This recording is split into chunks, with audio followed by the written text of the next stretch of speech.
Well, welcome to our UBS breakout session, and many thanks to all of you for joining us today. My name is Jolyne Caruso, and I'm a divisional vice chairman in UBS's Global Ultra High Net Worth Division in Wealth Management. It is our great honor and pleasure to be a sponsor of the Sorensen Summit, an event that I've personally attended for the last 8 years and truly look forward to every single year. At UBS, sustainability and impact have been at the core of our firm's mission, starting 20 years ago when UBS was among the very first financial services firms to sign the UN's Environment Program Statement on Environmental and Sustainable Development. In the decades to follow, our commitment has spanned not only actions to alter our firm's environmental footprint, but our financial advisors' prioritization of sustainable investments over traditional investments where available, the recent creation of a new sustainable and impact organization led by a UBS executive board member, Suni Harford, and our public announcement just last week outlining our stated goals to help achieve a net zero economy. These are just a few examples of how sustainability and impact are at the forefront of our purpose as an organization. In our just released UBS Annual Global Family Office Report, we learned from interviewing 200 of the largest families across the globe that 56% of them are currently incorporating sustainable investing in their investment portfolios. Families are now leading the way to ESG integration, and they plan to increase their allocation to 24% of their overall portfolios. Our own Andrew Lee, who you'll hear about from in a few moments, will share some thoughts about the implications of this in tackling our world's greatest problems. Now I'd like to introduce my colleague and friend, Adam Epstein, who'll moderate today's conversation with our esteemed panelists. Adam is a founder and a senior member of Epstein Partners, one of UBS's top financial advisor teams in private wealth management. He has also earned the Family Office Consultant designation for his successful work helping our largest, most complex clients. Adam, his wife, and 3 young children are also residents of Park City, Utah, as well as New York. So Adam, over to you. All right. Well, super. Thank you so much, Jolyne, for that introduction. And thank you all for the opportunity to be part of this wonderful event. As Jolyne mentioned, I'm a private wealth advisor and family office consultant at UBS. So my team and I specialize in working with families and family offices and spend a great deal of time working with families in the areas of investing beyond just stocks and bonds, in the areas such as multi-generational planning, tax planning, and philanthropy. And we are continuously striving to align our clients' portfolios with their unique value systems. And this is really where impact comes into play and how philanthropy, impact, and investments all intersect. So we have a very special panel today. We're going to discuss different ways real estate investors and their limited partners, their investors, can target and deliver more localized impact, addressing some of the key opportunities and challenges that they may encounter along the way. We're also going to discuss some of the solutions to a growing homelessness issue across the US and the intersection of investment returns, philanthropy, and the actual impact that real estate investors can create. So it's a real honor to moderate this panel and be part of the Impact Summit and sit alongside of some of the most significant, biggest thought leaders in the industry and in the impact space. And we've got a great team alongside of us today to share with you. First, we have David Schwartz, who's a principal of Slate Property Group. Andrew Lee, who you may have heard of and from earlier this week. He's the head of our UBS impact effort and one of our chief investment officers. And then Lawanna Kimbro, who's a managing director of Stardust Funds. Just to give you a little bit more background on who everybody is, beginning with Lawanna. Lawanna's resume is incredibly impressive, to say the least. She currently leads Stardust Funds philanthropic investments with a goal of catalyzing change and supporting communities. She spent more than 18 years with social service agencies and nonprofits, recently as the Chief Program Officer for New York City's Department of Homeless Services and New York City's Mayoral Office of Criminal Justice. She also, if that wasn't enough, was an attorney at the Equal Justice Initiative, where she focused on anti-poverty and discrimination initiatives. Her expertise and her perspective on today's topic will just be invaluable, having been on all sides of the table and looking at this issue from different perspectives. Next, we have David Schwartz. David is a co-founder and principal of Slate Property Group, which is a prominent real estate development firm in New York, and also now across the country. He specializes in low-income housing and workforce housing, and actually currently Slate is developing $4 billion+ of real estate throughout New York City and over 4,000 apartments. And his most recent project, which is a homeless shelter in Brooklyn, New York, obviously captured our attention. And it in fact was recently offered, and now we're completing the raise through UBS's ultra high net worth arm to our investors. And it was extremely well received and fortunately oversubscribed. And I think the thing that really differentiated it from everything else was in fact the impact that it's having on the community and will continue to have, and will be a model going forward. And we're going to hear more about that in just a few minutes. Next, we have Andrew Lee. Andrew is a good friend of mine and a colleague at UBS. He sits within our CIO's office, our Chief Investments Office. He's the global head of sustainable and impact investing. You can imagine he is in demand in the media. So if he looks familiar, you've seen him before. He is a star at the organization.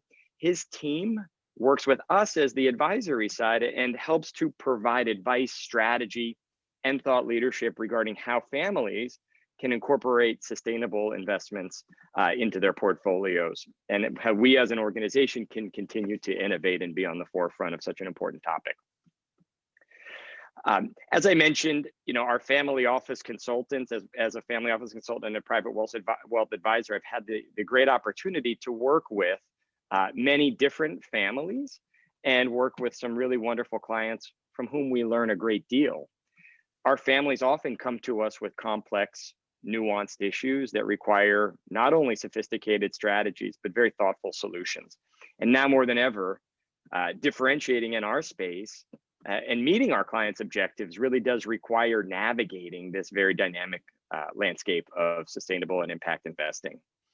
And we've seen sustainable and impact investing evolve a great deal. I know we've talked a lot about that at this conference, but I remember my early days in the 90s hearing about socially responsible funds, right? That was a very small area of the market, and we've evolved so much over the years.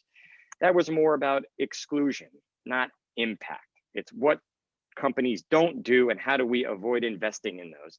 Now, with the advent of and the focus on this space, we are able to truly align our clients' portfolios with their core values. And it's not just in the public markets, it's in the private markets as well. And it's allowing our clients to actually take an active role in effectuating important change. And now actually we've been involved in issuing social impact bonds alongside of our clients, which is also an exciting innovation for another topic and another conversation at a later date. But look, just to start and frame the broader conversation for this panel, when we are thinking about driving actual positive impact, there's a lot of different issues that need to be addressed, right? When you look at it, the spectrum is large. Right? We have climate, equality, civil rights, racial equality. The area that we're going to focus on today is homelessness. And growing homelessness is a big issue across the US, presenting a lot of opportunity for impact investing. And today, housing and homelessness is at the forefront of our families' minds that we advise. About 2 years ago, interestingly, I was approached by David Schwartz at our kids' drop-off at our school in New York City. And he said, Adam, I want to tell you about this great project we're working on. It's a fabulous investment in Brooklyn. And I said, that's great. I'm always interested on a personal level and a professional level. Send it to me, let's talk. And like I always do, I take the real estate deals that I see in my seat and I send them to our investment banking real estate team and our private capital real estate team for their opinion, a little bit of free due diligence. They called me the next day and said, we need to meet this guy, David. What he's working on is fabulous. Not only is this a great project from an investment perspective? But there's a tremendous opportunity here to bring a project that actually aligns with what our clients are asking for and are looking for around impact to them, right? And so fast forward a couple years, and here we are now with a project that was tremendously successful and oversubscribed by our investors. And it was very clear that being able to attract capital from those who want to invest in the community and address homelessness was going to be a success. And again, the outsized returns that this project attracted really brought that market rate capital to a project that was very impact focused. And actually what was really special about it is when we started to layer in some of the Community Reinvestment Act financing to even make the investment more attractive than a traditional market rate project. And we hope that we'll continue to have more of these. Now, after we had gone through the due diligence process, again, we recognized that this was something that we should be doing more of and perhaps even expanding across the country. You know, Jim Sorensen, one of our leaders and prolific investors in the impact space, you know, often talks about the outperformance of investments that are ESG and impact, and that you don't have to sacrifice returns by simply doing well in the name of doing good. And the benefit is now that, again, market rate capital is motivated to invest in these community projects, which will also continue to increase the flow of capital into these underserved communities. And we need a different way to think about value and returns on investments, because return on investment, as we know, should not be just viewed through the lens of economic returns, and we need to broaden out those metrics. Deals like this aren't necessarily philanthropy, it is for profit. Right? Make no mistake, but the full return that is produced is in fact part economic and part the benefit of positive impact on the community. And again, by putting equity in the hands of disadvantaged communities should also count toward that measure of success. So that was a very, very long introduction. And I fear that I may have taken some airtime away from our very important speakers and the real experts that we're now going to get to. And so there's really nobody better to frame the big picture issue that we confront here in homelessness than Lawanna Kimbro. So Lawanna, maybe I'll pose the first question to you, and we'll keep this very conversational. But Lawanna, again, you bring amazing insight to this conversation from multiple perspectives. So let's just begin with the root cause of the problem that we are discussing today. Can you help us frame the drivers and challenges associated with homelessness? Absolutely. I'm just, almost levitating with joy and honored to be a part of this esteemed panel. And I'm going to just say from the outset, because being concise, as we discussed, is not my strong suit. I'm a Black woman from the South, so I talk in sermons, but I will be cognizant of our time. And then I'll also tell the truth, and I think the room knows this as well. We could take the entire symposium and talk about the drivers of homelessness, because it tracks with all the other, sometimes seemingly intractable issues that we are all daring greatly in the arena to ameliorate or to end. But I do want to give some framing. And I will say almost sort of with a lot of pride, how grateful I am to be brought to the table. Because oftentimes when we think about these big issues that impact all of our communities, who is around the table oftentimes are not people from other fields that bring different perspectives. So I do show up today proudly from a family office, getting to steward both a philanthropic pot and social impact. But Adam, as you had said earlier, I am also a civil rights attorney and a mental health counselor. And I had been a bureaucrat for far too long, and was sat at many of these different tables. But then I will also say that I am also a proud child from the rural South and from an impacted community and family and from deep poverty. And I think that almost is as instructive as all the other honorifics or the decades of, of employment.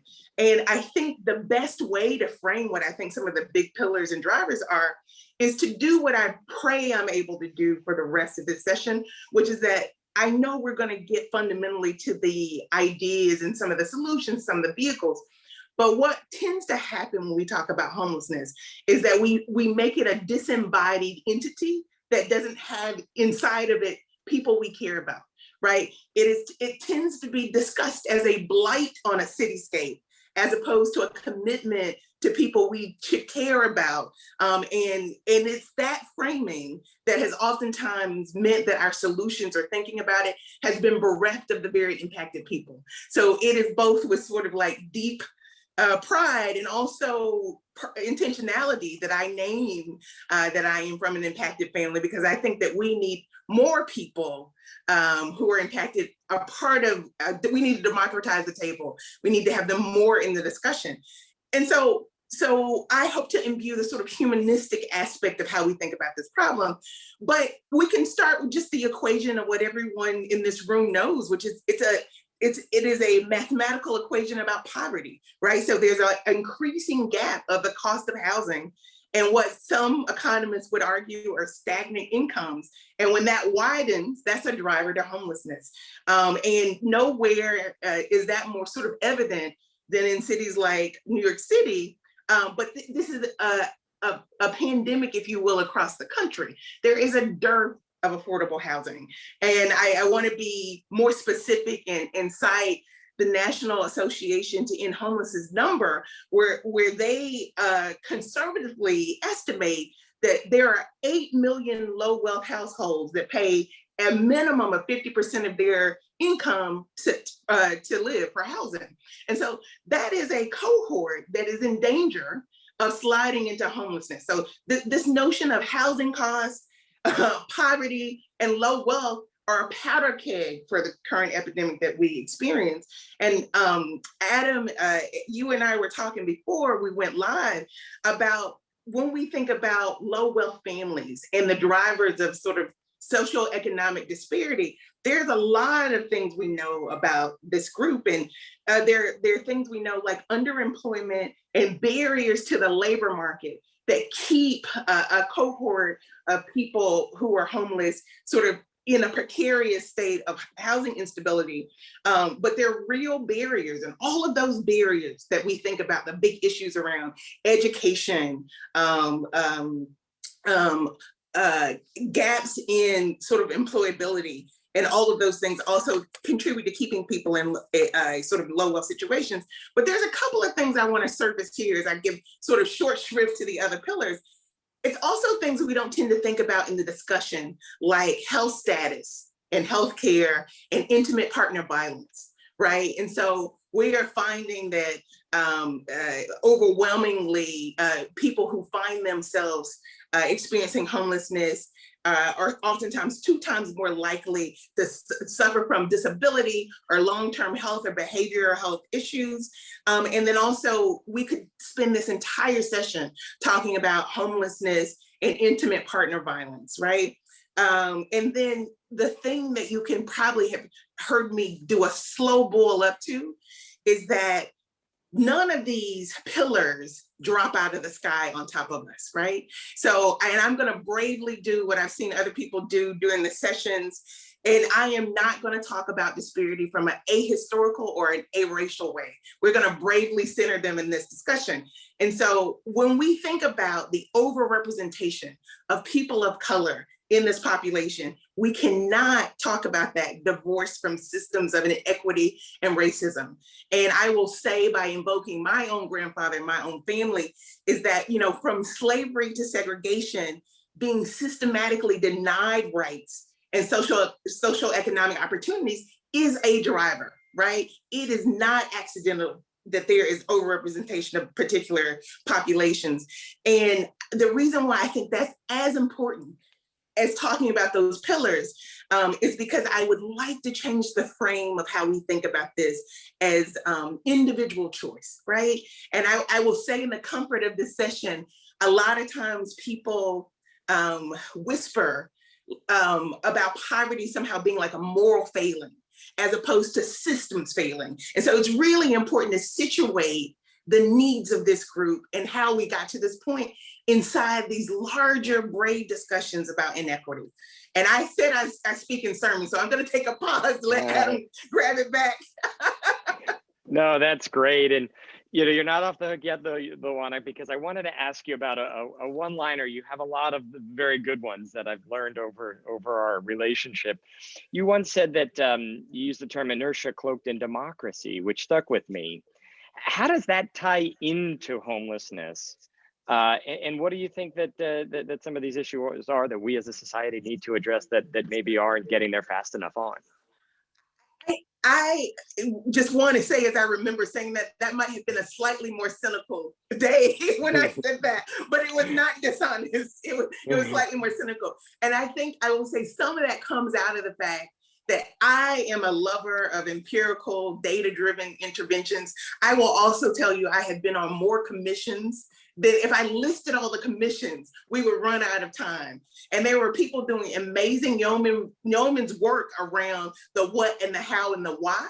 But I will say bravely, and you'll stand side by side with me as I say it, is that we have not been confused about the inequities, right? There is a deeper discussion that we're going to get to have about some of the solutions, but the origin we have not been confused by.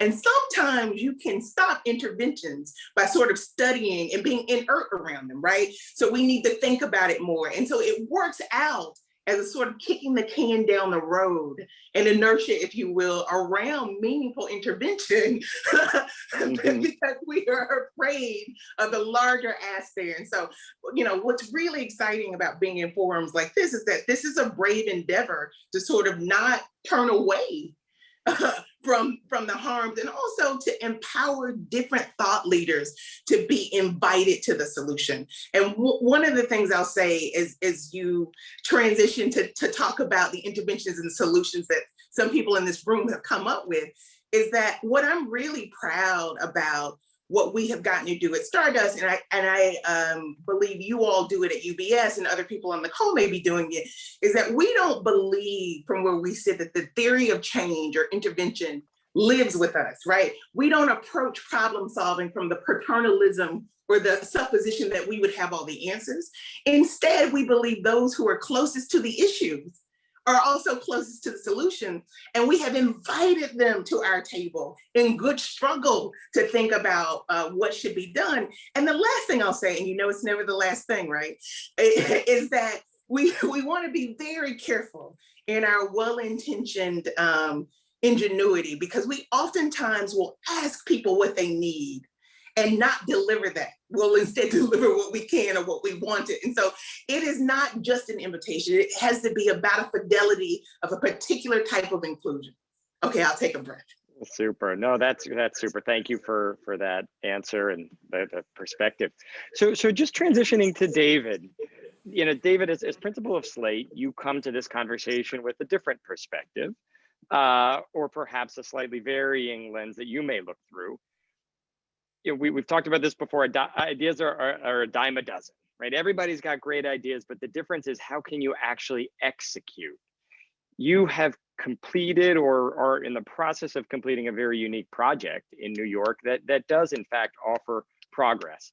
Can you walk us through this project at a high level but get into some of the challenges and lessons that you've learned along the way and how maybe you'll think about this and guide your business going forward as well as a real estate developer in the for-profit space?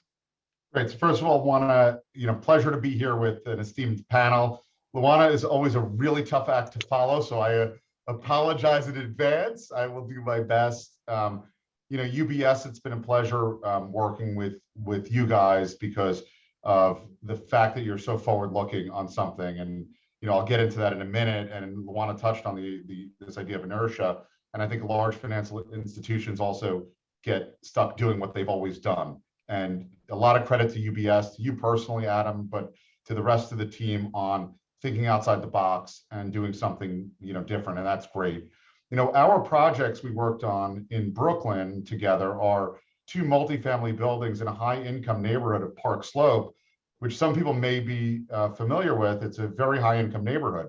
And one of the things that the city of New York is trying to do is having a fair share initiative where they're trying to have folks located throughout the city in high-income neighborhoods. Low-income folks should not all be placed into just low-income communities, right? So the idea is having people in good school districts, good transit zones, job centers, lower crime areas, good amenities like parks, et cetera. So we developed 2 projects, and we made a deal, a very complicated deal with both nonprofit and government to provide this housing for women and children that were experiencing homelessness, as well as some units for folks that were looking to get out of homelessness for permanent affordable housing. And one of the beauties of this is it's not just the 4 walls and the roof that are being provided here.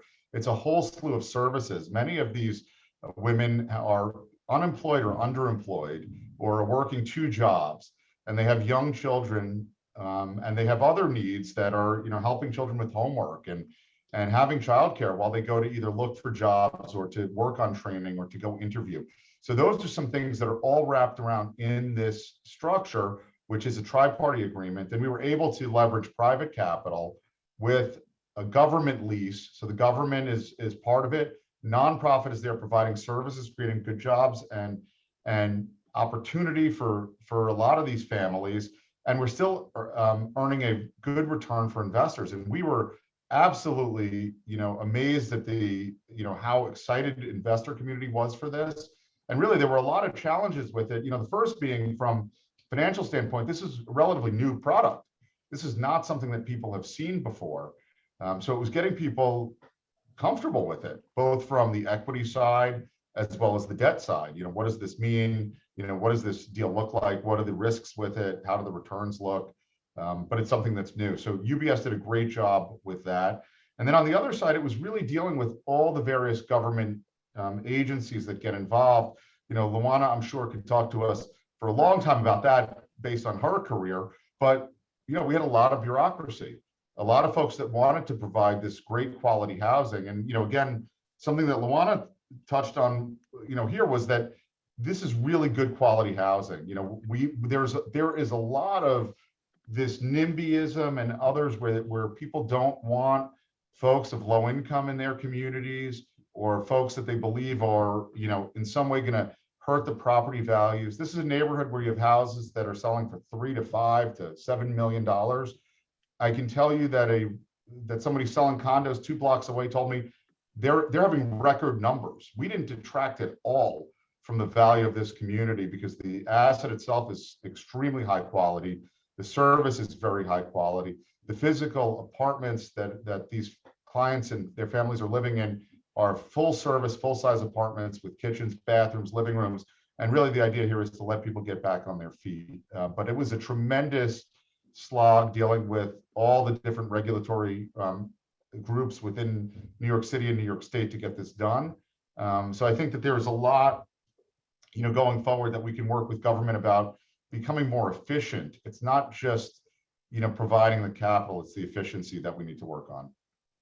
Yeah, no, that's very well put, and actually a nice segue into the next conversation, which is, the local governments, the cities, they want to address this issue of homelessness because there are peripheral costs to homelessness as well that come over time. That if you address the root issue, perhaps it's even more. It's an investment in the community as well. Is there a way to actually quantify the cost of homelessness? And maybe David, we'll start with you just to keep going with where you are, and then we'll turn it over to Lawanna to please just chime in after David. Look, I think we should, right? Because I don't think that we should look at money that's being spent for housing and services compared to zero. We're working on something with the city of New York where their health and hospitals are going to be providing healthcare services as well. So preventative healthcare within facilities for individuals and families experiencing homelessness. But in our own building, we talked about some of these children. And if these children don't have, help with their schoolwork, parents that are earning money, what are those costs going to be? What is the cost of all this underemployment? What are the costs of all the things, of the horrible things that come out of experiencing homelessness, to our society that we're spending so much money for? If these children don't have a fair chance at a decent education and a good life, what's that going to cost all of us? I think we all know, the very direct costs. Incarceration has been a terrible, terrible example of this. I think we've seen, that, I know Lawanna did a lot of that work. We've seen what the rising healthcare costs have been. All of that is so tied together to having, full service quality, housing, but it's all overall lifestyle. We can't just look at it as a life, as just the housing. We've got to look holistically as what is the cost to all of our societies of this. And the numbers are staggering. I would love to work with any people in the, in that area, perhaps with Sorensen and UBS to figure out what those costs are, because I think we should be identifying what the costs are. It's an investment. It's not an expense. I think it's an investment from government and the private sector to deal with these issues. And I think it will actually be, something that we can see will have a big return for society. Talk about a tough act to follow. You hit all the rungs. And so I'm going to do something that I know will be welcome, but it will be slightly unresponsive. I think there is an actuarial way to think about the cost of homelessness. And I know those numbers intimately for New York City. I know how much it costs to house an individual in congregate care. I know how much it costs to house and transition a family that's oftentimes women headed in our family shelters, and it is astronomical and bigger than the varying cost of $30,000 to $7,000 per individual in some of these systems. It is the real cost. Is one that I'm going to now make the moral case for, right? So not only is it arguably a bad investment of money to think only in transitional terms and not to build up affordable or permanent housing, and I'll just give 10 seconds of history on it. There were brilliant advocates and people doing yeoman's work in the way of housing rights and homelessness. One of those great people happens to be the commissioner here in New York City. He spent 30 years suing the city for what we now call the right to shelter. And he will live in the annals of history for his advocacy. But really what he wanted was a right to housing. And there was a gamble that municipalities would look at the price tag of transitional housing and the cost, and by the way, the lack of return on it, the lack of stability there, and say, goodness, that price tag is so great, let's just invest in affordable housing. And that did not pan out. But now, if you can indulge me, I'm gonna make the moral case for what is lost and what this costs. And this was said earlier. I think about the loss, not just of people entering the labor market and what it costs to support people in deep poverty. I don't even just mean the cost of the social safety net.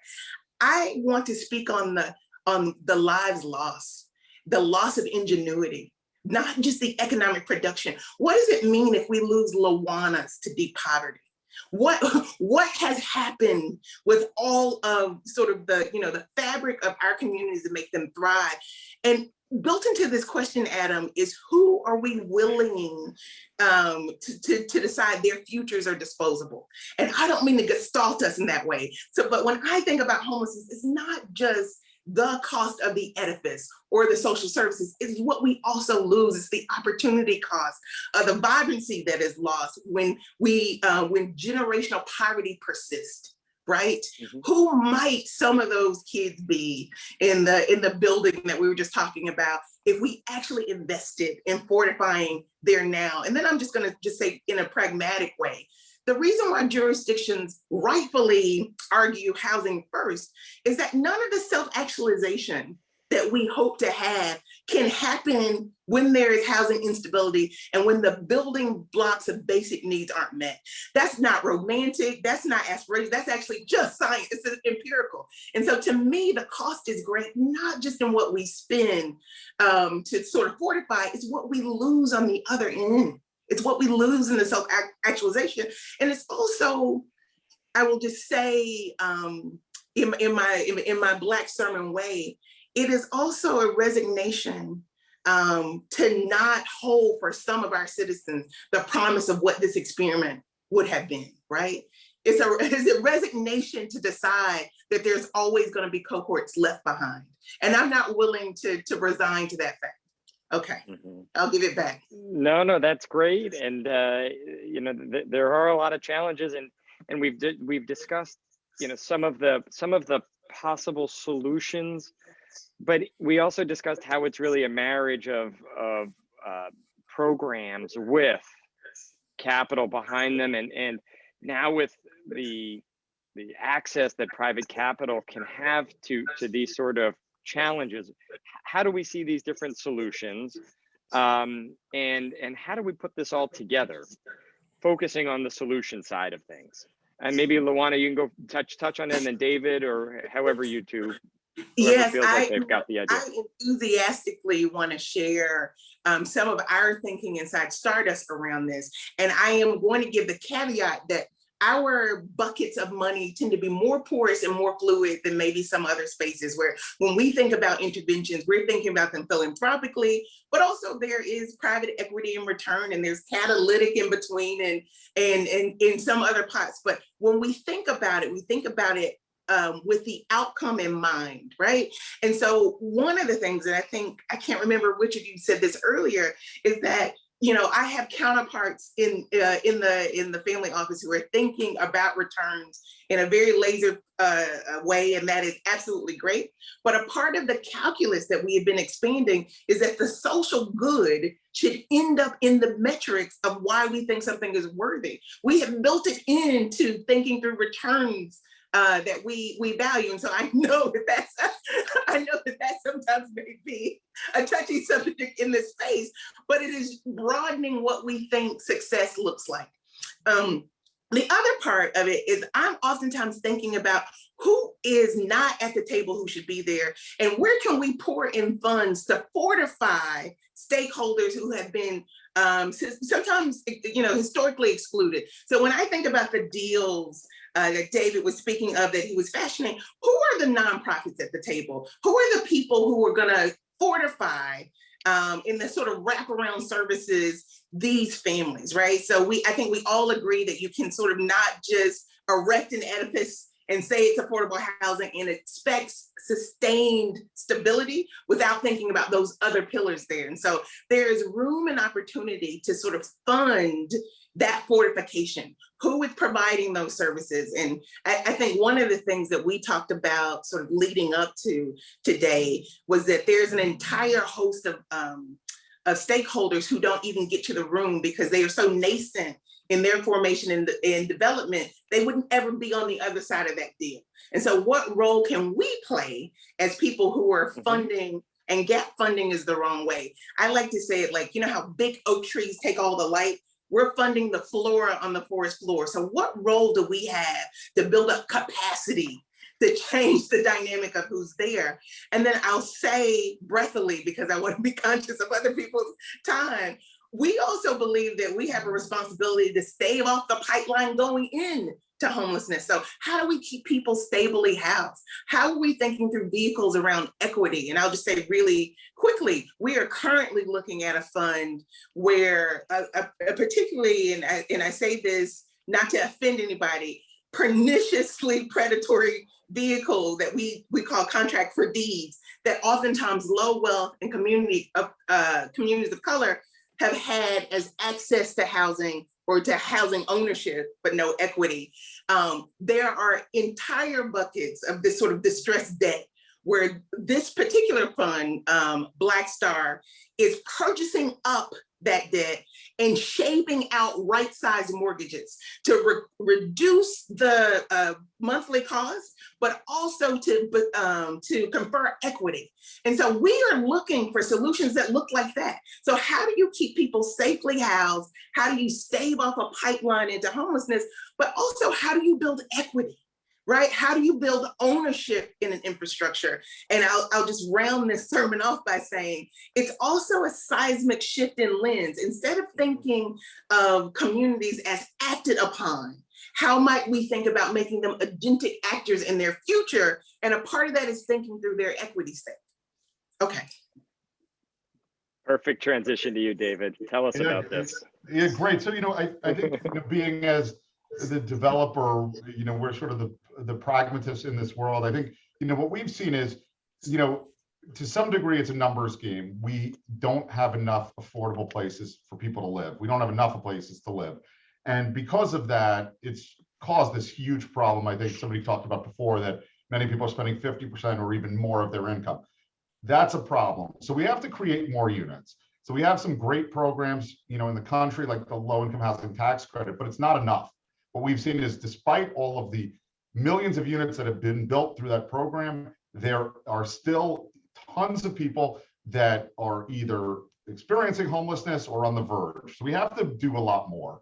And part of what we say is there's not one silver bullet. We want to do things quickly and long-term. So in the short term, we think that conversions of hotels that we can buy very inexpensively can be delivered very quickly, because there's also speed. If you're a family experiencing homelessness or individual, and you have to wait 4 or 5 years to get a building built, that might be great in 4 or 5 years, but what happens during that time?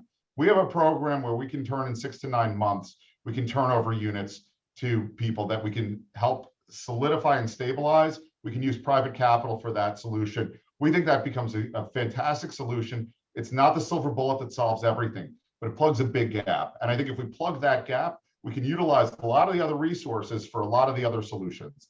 So that's one part of things that we are currently working on. We're working on that in New York City right now. We are looking at doing it in New Jersey, in Buffalo, and elsewhere around the country. The other thing is that, to a degree, it comes down to cost of capital. If we can lower the cost of capital slightly, we can produce a lot more units for folks, whether it's for rent or for own. I think the federal government needs to do a lot more with this. The federal government does a lot on the home ownership side, but I think we can do a lot more of it on the rental side. If we lowered our first mortgage debt by 50 basis points, 75 basis points, we could produce millions and millions of more units. If we had a little bit more leverage there, we could produce millions of more units. I think that's a very simple solution. I think the government is in the housing business, and I would implore them to be more in the housing business to help, because I think it will actually be a good investment for them. I think that there should be, corporations should also be very involved in that. And I think we could produce a tremendous amount more housing at every income level if we could get folks in there. So it's to lower that. And I think separately, we've talked about this idea, and Lawanna really was hitting the nail on the head with the social return. But what is the return for society to do this? There are tremendous, benefits to having, more Lawannas out there that don't become Lawannas because they don't have that opportunity. I think if we could figure out the way to do that, I think it would be a huge win for everyone. So I think this idea of this social return would be something that would be really interesting for financial industries to talk about. Because again, at the end of the day, the goal is we need to produce a lot more housing, a lot more good quality housing, and a lot more housing at all the different levels for rent, for own, whether it's New York, LA, Salt Lake, everywhere in between. Every single city, suburb, and rural area needs more cost-effective housing for their residents. And that's something that I think as a nation we should do. And I think that if we put our heads together and we start that discussion, we're going to be successful, because I think it's just that important. I don't think we have another choice other than to be successful in this endeavor. Super, thank you, David. And so Andrew, let's get you involved in the conversation here. We'd love your perspective, but maybe even a little bit more broadly, as the head of ESG and impact for UBS, you have watched the evolution of impact investments. You've seen its trajectory, which is certainly taking off, and you have a great job. You're right in the middle of having exponential impact in the seat that you're in.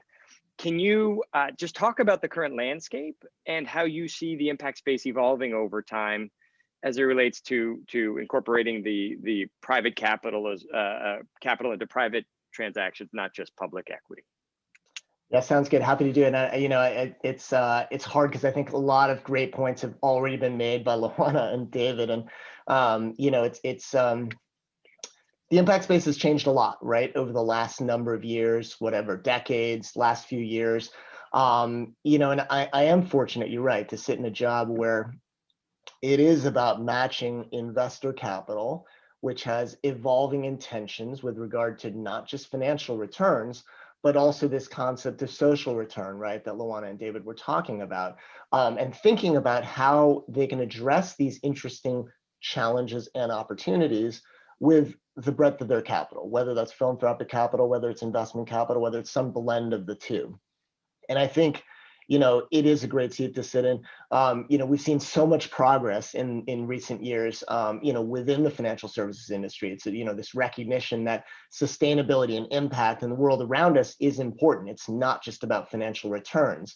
And so for us as financial services organizations, it's not just how we run, right, but also the role that we can all play and should play in helping, all of our clients and investors really do positive things with their capital or align to better set of companies or investments or what have you. And so I think that's the power. That's where I see things going in the future, and you can very clearly see that reflected. So I have a lot of optimism about kind of the language and the rhetoric and what we're hearing from across the financial services industry. And it certainly, I think we've seen a lot of increase in sustainable assets under management, right? Compelling performance from a number of those investments in the aggregate over recent years. And so I think all of that has contributed to more investors being interested in investing, more asset managers being interested in coming to the table and developing solutions.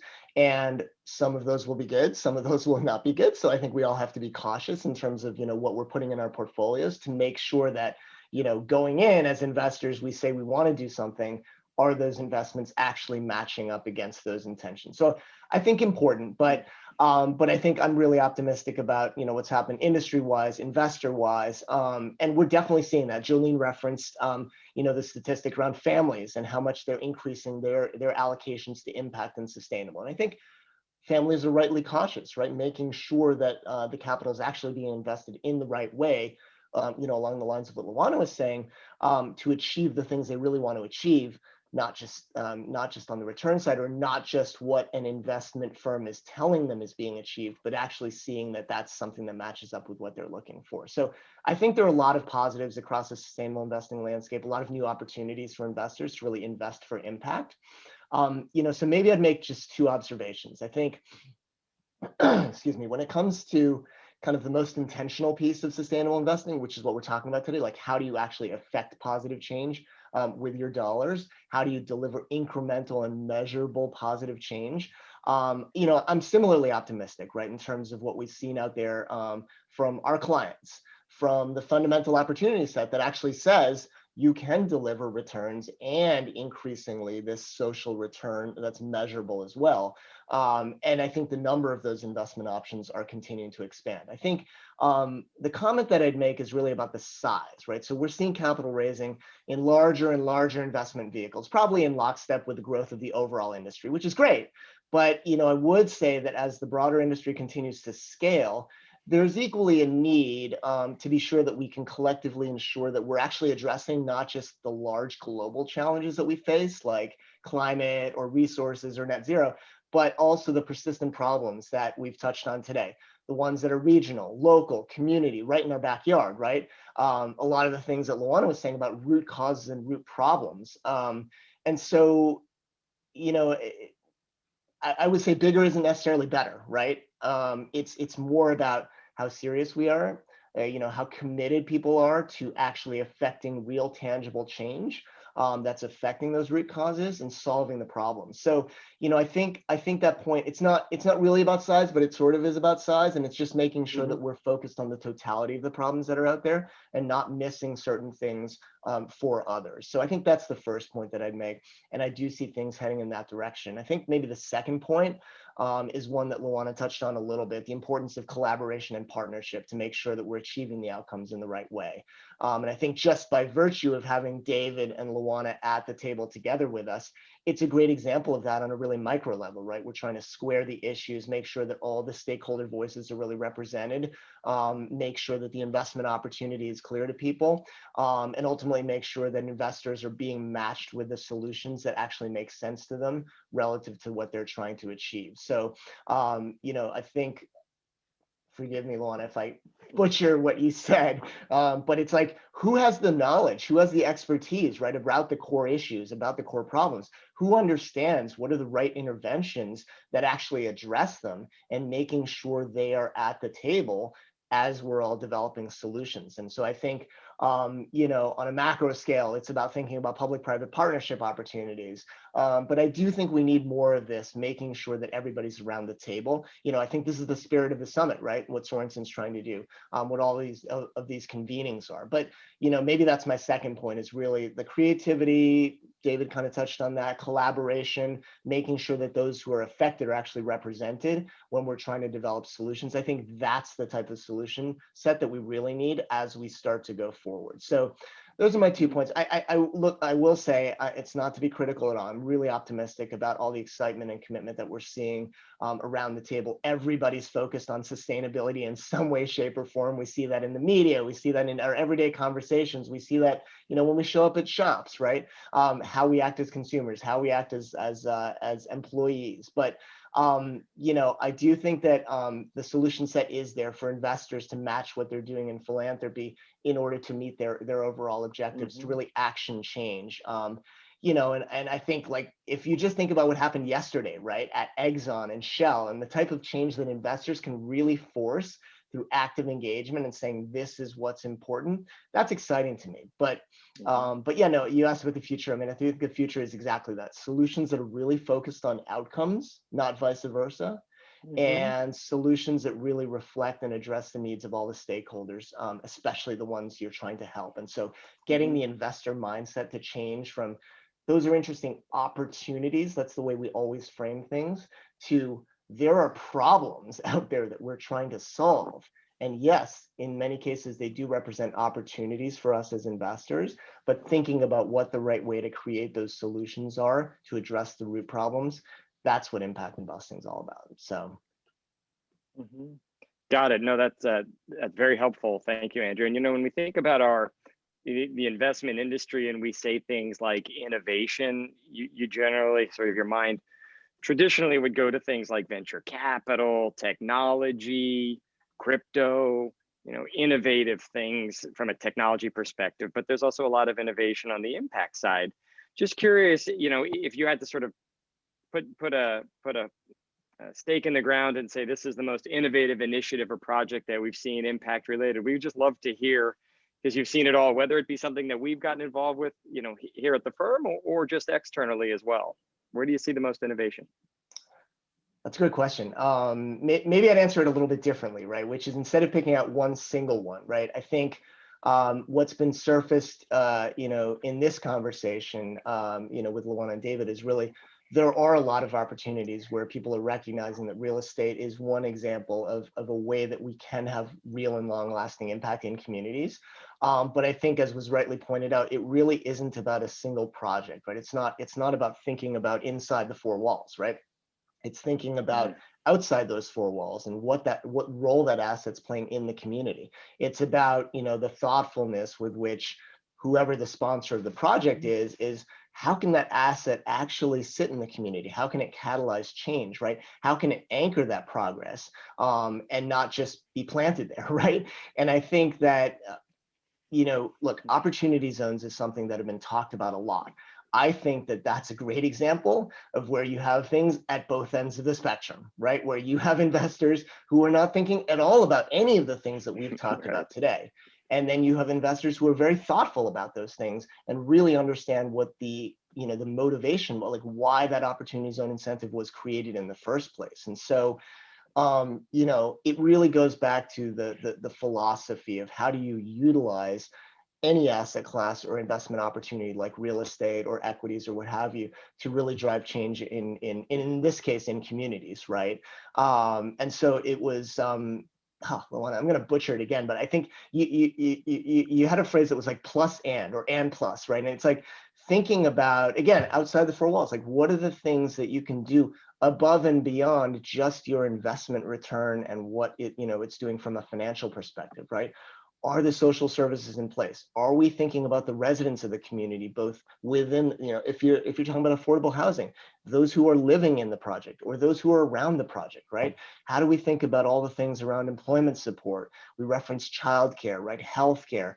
Are we providing permanent employment to those, you know, who are around the area? Are there public spaces? Do you think about what role the public spaces play in drawing the community in and also bringing, you know, things to the community? So, I think this is the philosophy by which people and the interesting projects and the ones that appeal to us really bring to the table when we think about real estate opportunities or property investments from a community perspective. So, just some observations, but I think that's what we consider to be innovative and thoughtful when you think more about the holistic approach that you're taking from an investment and the holistic benefits that it brings to a community. Now, well said. So let's do something a little different here. In 30 seconds to 30 to 60 seconds each, let's start with Lawanna. What is your vision or aspiration for where your company will be? So Lawanna, for you, for Stardust Funds, for Andrew, for the impacting space or sector as a whole, and then David for Slate. So what do they call it? Lightning round. Lawanna, what do you think? You knew I would fail at anything that said lightning. I just wanted to pose, if homelessness wasn't enough of a challenge, here we go. That's right. So I'm going to try my best to do this. There is a movement phrase that says nothing about us without us. And so that is the North Star of how we're thinking about innovation and ingenuity. Who can be empowered to be the thought leaders of the future? And how are we bringing them to the table? How are we mining communities that are rich with leadership and ideas, and how are we creating vehicles that fortify them? We do not want them to be sort of vectors of charity. We want them to be agentic actors in their future. And what role can we play to be right in community with them? Thank you. And the other thing I'll just say really quickly is I just thank you all for including me in this space, and how, revelatory it is to have leaders from impacted backgrounds. And I'm just gonna say to you what I feel in my heart and what Maya Angelou said better, we come as one, but we stand as 10,000. And I hope that is the ethos when we think about more intersectional inclusion as we think about solutions. Thank you. David.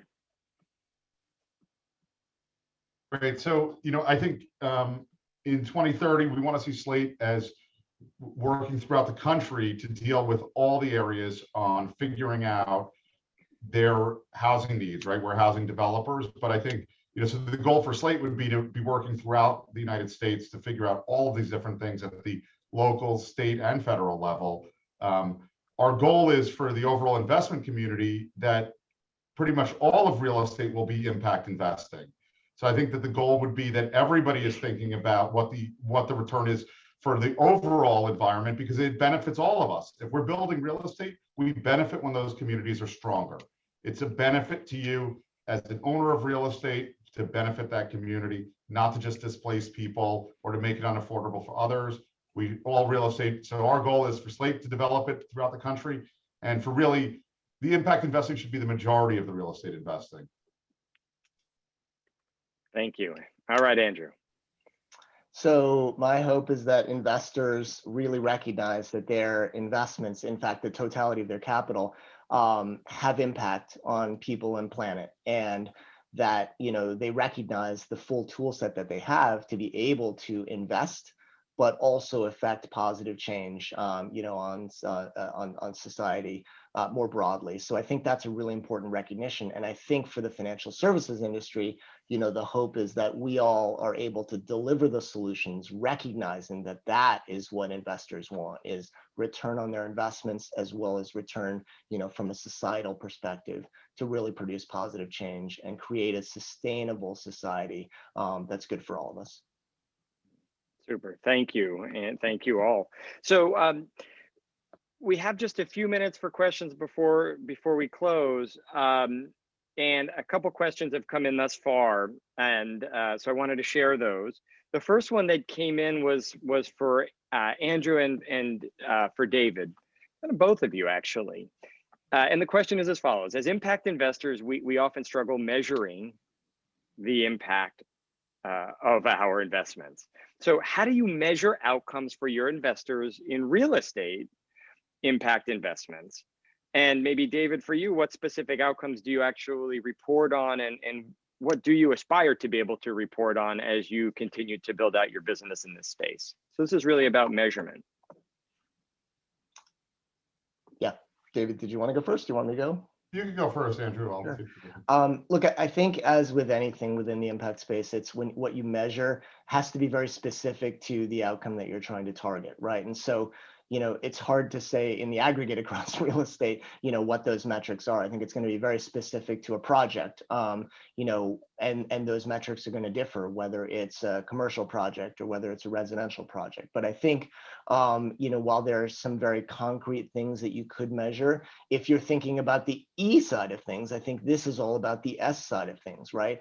And so thinking about some of the types of things that we've touched on before with regard to, how at that asset things are affecting, things are being affected, or what change you're looking to affect also in the community, right? So thinking about everything from, percentage of affordable housing units, right, to measuring over the longer term. And I think these are the types of things that really make a difference, right? Is educational attainment over longer periods of time as a result of, or in the vicinity of the project. Same thing from an employment and an income perspective. So I think these are the types of things that measure the real outcomes and the impact that you're looking for. Whereas some of the nearer term metrics might be more about things that you can actually measure, but aren't thinking as much about, the actual impact that you're looking for. So I would say if the objective is social impact, you need to think about those metrics. And I think, like the Gin and others from Iris Plus have metrics that you can use to measure some of those things, but really thinking about what the intervention is supposed to achieve and trying to measure those things longer term. That's what I would be looking at. Super, thank you. That's great. And Lawanna, we'd love to hear your take on the same question, but also one came in specifically for you about, how families are aligning their priorities with their investments. We'd be curious to see how you at Stardust are accomplishing this through the mission-oriented approach that you take. Oh, fantastic. I do have just a quick thing to add about the measurement. We have the privilege of investing in affordable housing in New Orleans that the idea was raised by a Black woman of transgender experience who's working to get people out of sex work. And so it was a very potent focus that had to do with a gap in the social service fabric where there was an entire population that was not well housed in transitional housing. And I will tell you a very simple metric that we looked at when we were doing the numbers around this was like out-year recidivism. How many people are stably housed? What's really great about the House of Tulip model is that it had really profound and dense wraparound services, including employment models that looped in local hospitality industry. And so stably housed employed beneficiaries was a metric, right? And so a year out where the inhabitants, and then just really quickly about giving people tools to come at the table. These are community people that we also help support in connecting attorneys and other folks to teach them the skills of how these deals work. So there were people who had not been formally educated who learned about land trust. And so there is room to empower and educate people who have traditionally not been a part of these sort of deals.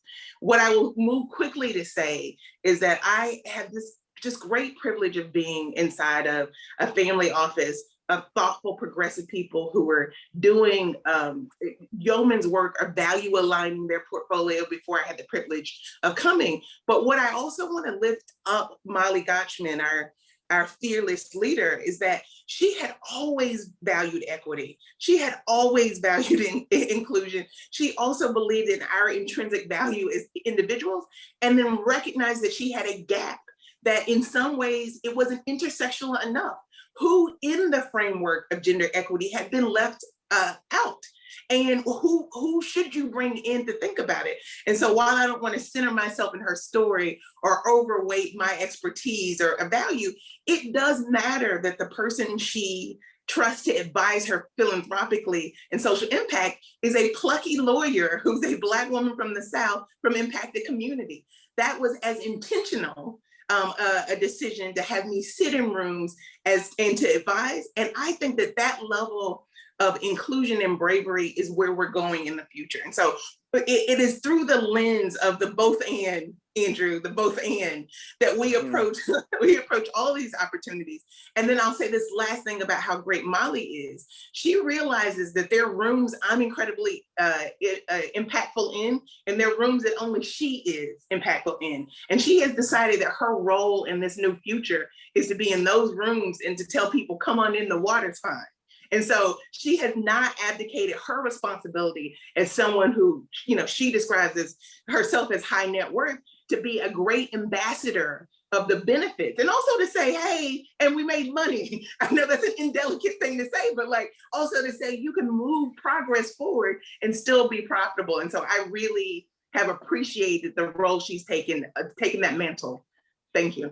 Yeah, no, that's great. Thank you. So look, in closing, we're bumping up on our time limit here, but it's incredibly clear that there's an amazing future opportunity to be creative with impact investing and really align 100% of one's capital, from philanthropy to market rate investments, with one's values and passions as well. And the only way that we'll be able to even begin to address these issues, the root causes, Lawanna, that you helped frame for us, behind the societal and environmental problems that we face today. And homelessness is just one of these issues. We've experienced this today. There's a chain reaction, this multiplier effect that these types of ideas and investments can generate. You know, for example, Dave is a personal friend of mine. We worked on this with our corporation at UBS, and it all began with just an interesting idea. And now we're discussing this research project with the Sorensen Impact Center about the potential to even go beyond and do research on the cost of homelessness to further bring access to market rate capital to these very important causes. And you know, this is just one of the case studies, and there's one of many great examples about how impact and real estate can ultimately converge. So we're really optimistic about the opportunity to marry together market rate capital with these sort of impact projects. And together, we've already seen it happen, but we can continue to impact these large scale projects. But it also begins one community at a time, and hopefully this is obviously not the beginning. We weren't the first ones here, but hopefully we can continue to perpetuate this success. And you know, we are certainly committed to following up and following through on all these topics and these items. And most importantly, we're just grateful to be able to have partners with everybody that's attending this conference. It's very uplifting to see the commitment to this very important space, and it's humbling to be able to share the stage with such bright minds as our panelists today and everybody else who participated in this conference. So we'll keep the ball rolling, and thank you all again for the opportunity to be part of something so important. Thank you. More to follow. Thanks, everybody.